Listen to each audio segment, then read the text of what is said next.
Hello guys, kakagising ko lang. Ano oras? 3:30 in the afternoon. So, maganda yung weather sa labas dito sa Hong Kong. Try natin kumain ng beef brisket. May sikat dito na restaurant. Name niya is Sister Wok. Para siyang Michelin graded na restaurant for how many years na sila. So, try natin.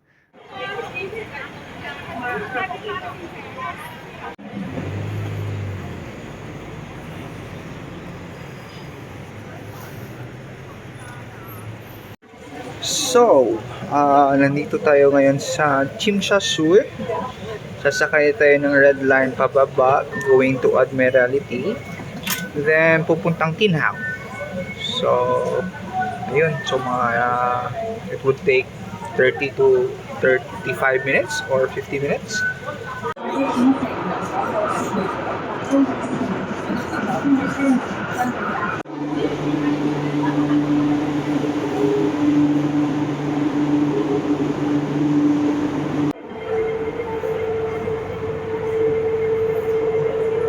Dito tayo lumabas sa Tin Hau Station A2 and then nandun na siya agad. Tatawid lang tayo doon. Tapos yan na yan, sa likod ng police mobile. Sister Wa. Yun. Yun, Sister Wa. Alright, let's go.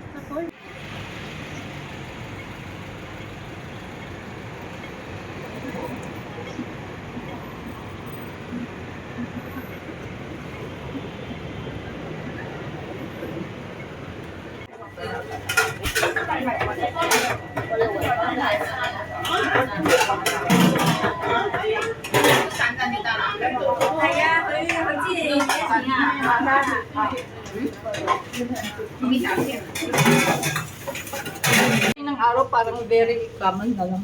Parang common na lang. No? So, try na natin. So, lagay na natin siguro dito.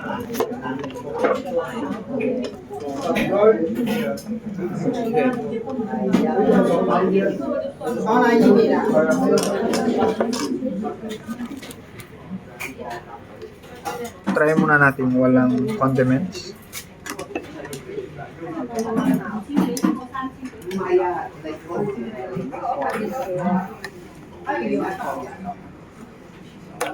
Napaka-rich yung flavor niya, ma'am, no?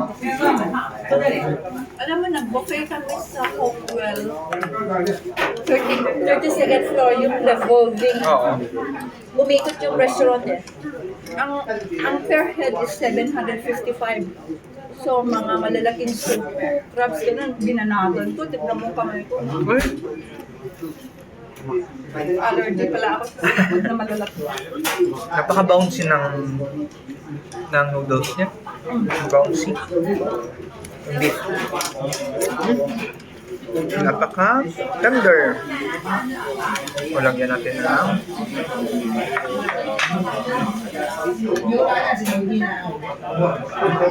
Okay, wala sila. Oh, sige po, ma'am. Thank you, ha. Okay, okay. Nice meeting you. I will bump with you alin sa Okay, ma'am. See you. Bye-bye, bye-bye. So, okay. Muna natin to. With chili.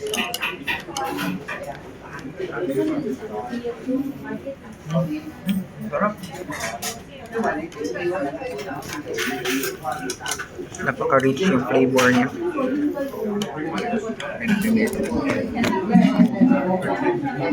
Sarap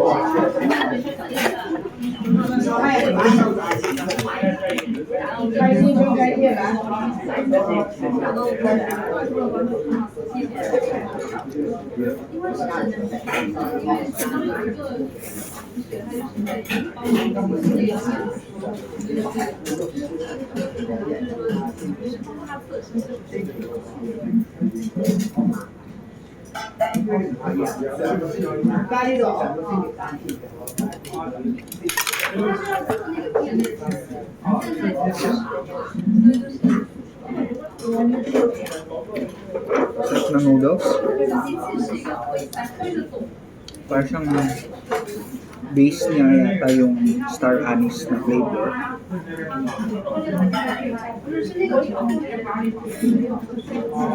Napakalambot.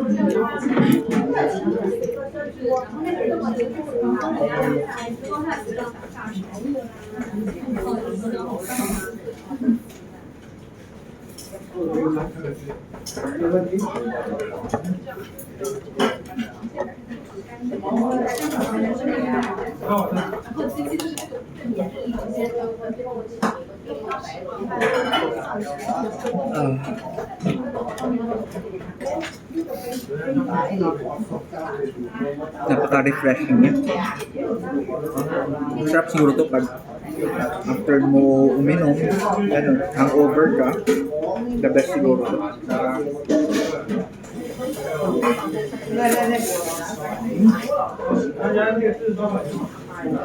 Grabe. Napaka-bouncy talaga ng noodles nila dito. Alam ko sila din gumagawa ng noodles nila dito. Lagyan natin ng konting noodles. Sabaw.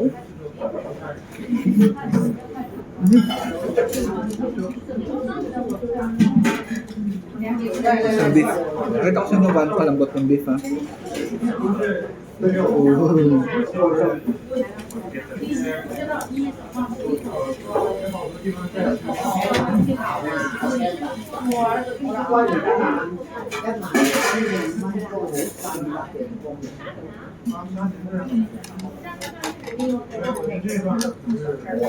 Ito don't like na.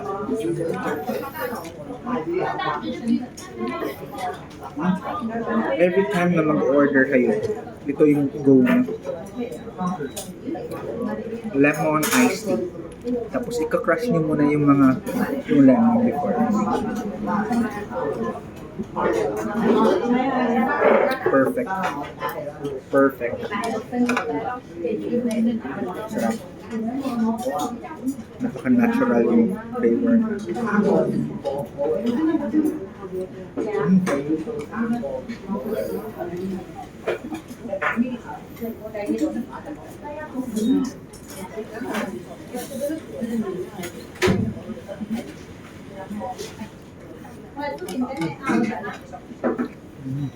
Enjoy ko lang muna to. Bye-bye.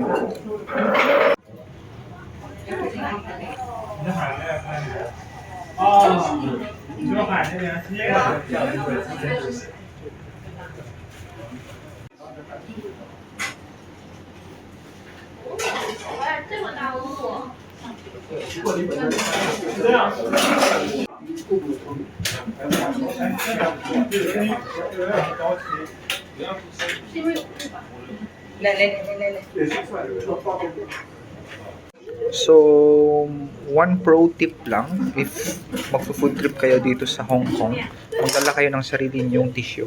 Kasi yung tissue dito sa lahat ng restaurant or almost all restaurants dito is hindi libre yung tissue. And hindi siya cheap. Kung hihingi kayo or bibili kayo ng tissue sa restaurant, no? And then, yun.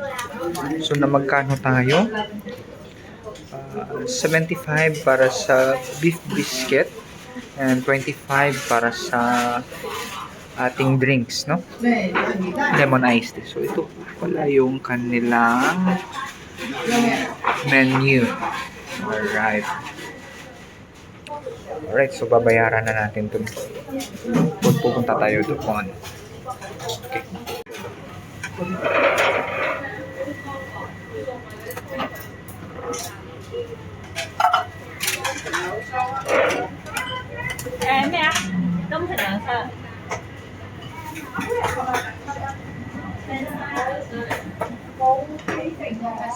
Wait.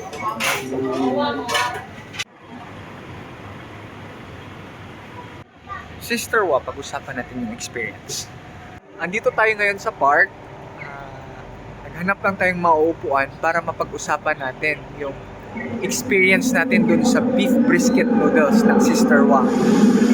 So, Sa noodles, yung noodles, napaka-bouncy niya, no? Every time na hihigupin ko siya at paglalaruan ko siya sa loob ng bibig, mafe-feel ko talaga yung texture niyan, no? Na yung pagka-bounciness ng isang noodles. Isa yan sa indication na good quality or well-made na noodles. Then, sa soup. Sa soup, well-balanced yung flavor niya, rich yung flavor niya din, at mabango, no?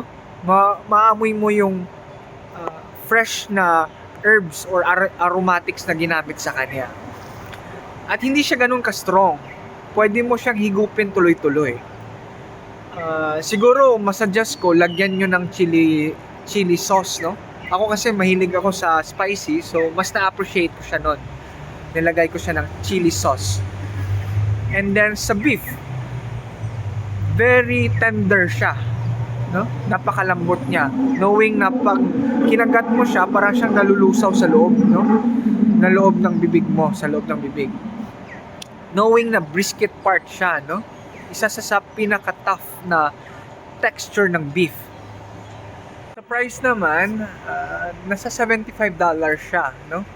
Hindi siya ganun ka-cheap.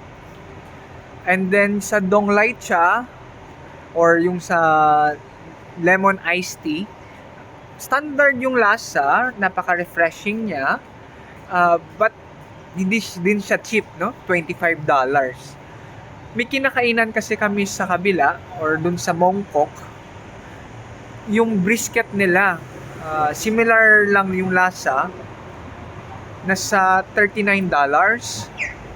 And then yung lemon iced tea, nasa $8 lang. So, malaki yung difference, no?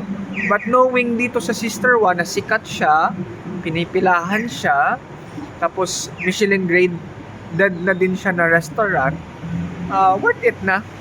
So, thank you for watching sa food vlog na ito. First video ko ito. So, madami pa tayong ipa-vlog na food, no? Mga food trips natin, no?